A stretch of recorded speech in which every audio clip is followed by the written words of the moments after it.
Di po ba? Sabi ni Sir Jorge Edralin, no, si Speaker Martin ang dinidiin pero si Quezon naman ang puro may evidence against.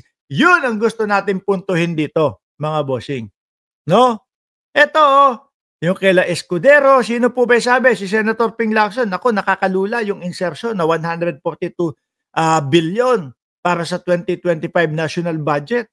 Yan po sila no? Kung matatandaan nyo naman po, yung parte naman po ni Chis Escudero, yung 20 minuto na pagsasalita niya doon sa Senate, na ang sinasabi niya, itinuturo niya na mastermind daw po si Martin Romualdez. Pero kahit 1 segundo, 5 segundo, 10 segundo, wala ho akong narinig o wala ho akong nakita na ipinakita ni Chis Escudero na siya ay may ebidensya laban kay Martin Romualdez tungkol po doon sa mga ibinibintang na mastermind.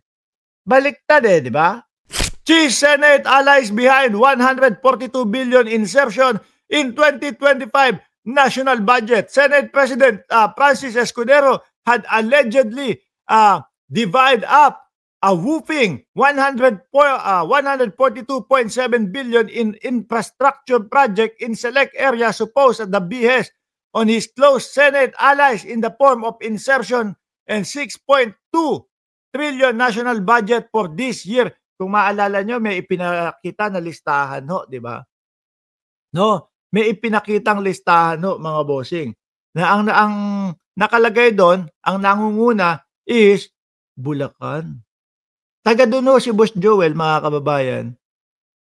Di ba? Taga doon si Boss Joel, Villanueva. Sumunod naman, Bulacan, grabe, laki.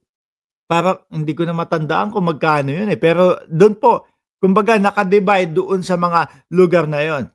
Si Boss Joel, kinikilig ako kay Jake at Mima. Uy, ano yan? Bagong love team? No? Tapos naman, mga kababayan, sumunod, Sorsogon. Tapos mga nasa Sorsogon, taga doon naman si Chis Escudero. Nasa ilalim yung mga Davao, yung mga ibang mga bayan ng mga senador. Hindi ko sinasabi na sa mga senador na agad dyan Pero, kumbaga baka na-tsempo lang